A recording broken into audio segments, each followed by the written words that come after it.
అది 1947 స్వీడన్. అప్పుడే world war 2 అయిపోయింది. జనాలందరూ ఒక కొత్త లైఫ్ స్టార్ట్ చేద్దాం అనే హోప్తో ముందుకెళ్తున్నారు.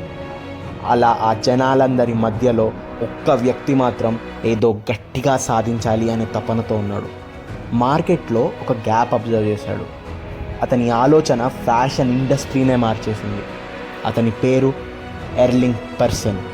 అప్పట్లో ఫ్యాషన్ ఇండస్ట్రీ చాలా ర్యాపిడ్గా చేంజ్ అవ్వుకుంటూ వస్తుంది. న్యూ స్టైల్స్, కొత్త డిజైన్స్ ఇలా. కానీ ఒక మధ్య తరగతి వ్యక్తికి మాత్రం ఆ ఫ్యాషన్ ఇండస్ట్రీ ఏమి ఇవ్వలేకపోతుండే. బట్టలు చాలా కాస్ట్లీ ఉంటుండే. జనాలు ఒక 10 సార్లు ఆలోచించేవాళ్ళు బట్టలు కొనుక్కునే ముందు. ఇది ఎర్లింగ్ అబ్జర్వ్ చేశాడు అండ్ మారుద్దామని కూడా అనుకున్నాడు. అతని ఫస్ట్ స్టోర్ ఓపెన్ చేశాడు, only focusing on women fashion.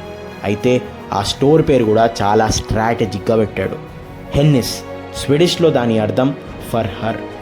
Trendy, fashionable, crazy outfits launch చేయడం స్టార్ట్ చేశాడు, అన్నీ అఫోర్డబుల్ ప్రైజెస్కే. అతని విజన్ మాత్రం పక్కా క్లియర్ ఉండే. ఫ్యాషన్ షుడ్ బీ యాక్సెసబుల్, అందరికీ యాక్సెసబుల్ ఉండాలి, కానీ నాట్ ఎక్స్క్లూజివ్, కాస్ట్లీ ఉండొద్దు. హెన్నిస్ మస్తు నడుస్తుంది. ఎప్పుడు చూసినా కస్టమర్స్తో బిజీగా ఉంటుంది. ఉమెన్ కస్టమర్స్ని అట్రాక్ట్ చేయడంలో ఎర్లింగ్ సక్సెస్ఫుల్ అయిపోయాడు. ఇంతకుముందు ఆ ప్రైజెస్ చూసి అసలు జనాలు బట్టలు కొనేటోళ్ళే కాదు. అట్లాంటిది ఇప్పుడు వాళ్ళకి నచ్చిన బట్టలు, ఫ్యాషనబుల్ అవుట్ఫిట్స్, కొత్త డిజైన్స్ అన్నీ ఒకటే చోట, అది కూడా అఫోర్డబుల్ ప్రైజెస్కి. ఇంకేముంది, ప్రాఫిట్స్తో ఎర్లింగ్ పాకెట్స్ నిండిపోయాయి. ఆ టైంలోనే ఎర్లింగ్కి ఇంకో కొత్త ఐడియా కూడా వచ్చింది. ఉమెన్ ఫ్యాషన్ స్టోర్ అయితే మస్తు నడుస్తుంది, దానికి మెన్స్ క్లోతింగ్ కూడా ఇంట్రడ్యూస్ చేద్దాం అనుకున్నాడు. అయితే దానికి ఒక వెరీ క్లెవర్ మూవ్ వేశాడు. అప్పట్లో మగవాళ్ళు వేటకెళ్ళేవాళ్ళు, సింబాలిక్గా ఉంటుందని హంటింగ్ అండ్ ఫిషింగ్కి సంబంధించిన మారిజ్ అనే స్టోర్ని ఎక్వైర్ చేశాడు. హెన్నిస్కి మారిజ్ అనే పేరు కూడా యాడ్ చేసి H&M చేశాడు. అప్పటి నుండి 2 men and women clothing H&M sale చేస్తుంది. ఇంకేముంది, కస్టమర్స్ పెరిగారు, ప్రాఫిట్స్ కూడా. మేల్ కస్టమర్స్కి H&M ఫ్యాషన్ సెన్స్ చాలా నచ్చింది. H&M గురించే మాట్లాడేవాళ్ళు. క్వాలిటీలో H&Mకి తిరుగేలేదు. ఇంకా అప్పుడే నెక్స్ట్ బిగ్ స్టెప్ వేయడానికి H&M తయారవుతుంది. That is collaboration with famous designers. అయితే ఈ కొలాబరేషన్స్ వల్ల ఇన్నోవేటివ్ అండ్ క్రియేటివ్ డిజైన్స్ రావడం మొదలయ్యాయి. ఆ మోడల్స్ అందరికీ చాలా బాగా నచ్చాయి.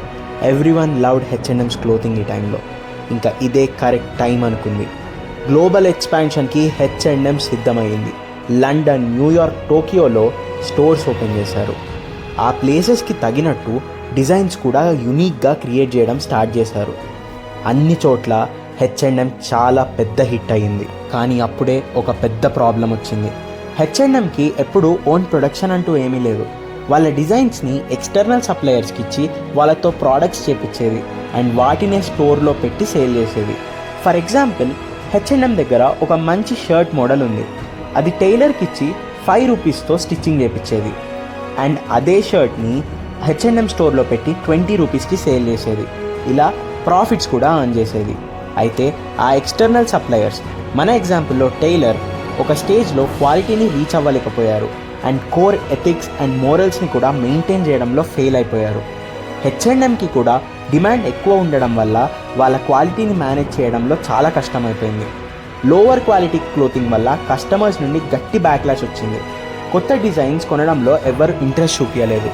అయితే అప్పుడు H&M ఒక డేరింగ్ స్టెప్ తీసుకుంది, కాస్ట్ పెంచింది. డబ్బులు కొంచెం ఎక్కువైనా పర్వాలేదు కానీ క్వాలిటీ దగ్గర తగ్గేదే లేదని డిసైడ్ అయింది. మంచి సప్లై చైన్ మేనేజ్మెంట్ స్టార్ట్ చేసింది. అంటే రా మెటీరియల్స్ నుండి ఫైనల్ ప్రోడక్ట్స్ వరకు వాళ్ళ సప్లయర్స్ని క్వాలిటీ మెథడ్స్ అండ్ ప్రాసెసెసే యూజ్ చేయమంది. ఈ క్వాలిటీ ప్రోడక్ట్స్ కస్టమర్స్కి చాలా నచ్చాయి. కాస్ట్ హైక్ ఉన్నా కొనడంలో ఇంట్రెస్ట్ చూపించారు. సేల్స్ కూడా చాలా పెరిగాయి. H&M ఫ్యాషన్ని క్లోతింగ్ దగ్గర ఆపలేదు, ఇండస్ట్రీని రెవల్యూషనైజ్ చేసింది. ఈసారి కొలాబరేషన్స్ సీదా వరల్డ్ ఫేమస్ డిజైనర్స్తో చేసింది. ఈ కొలాబరేషన్స్తో హై ఫ్యాషన్ ఇన్ స్ట్రీట్స్ని ప్రమోట్ చేసింది, లగ్జరీని అందరికీ యాక్సెసబుల్ చేసింది. ఈ స్టెప్ H&Mని ఫ్యాషన్ వరల్డ్లో స్ట్రాంగ్గా ఎస్టాబ్లిష్ చేసింది. H&M సస్టైనబిలిటీని ఎప్పుడూ ప్రమోట్ చేస్తూనే వచ్చింది. ఎన్విరాన్మెంటల్ ఇంపాక్ట్ క్రియేట్ చేయడానికి ఎప్పుడూ ట్రై చేస్తూనే ఉంది.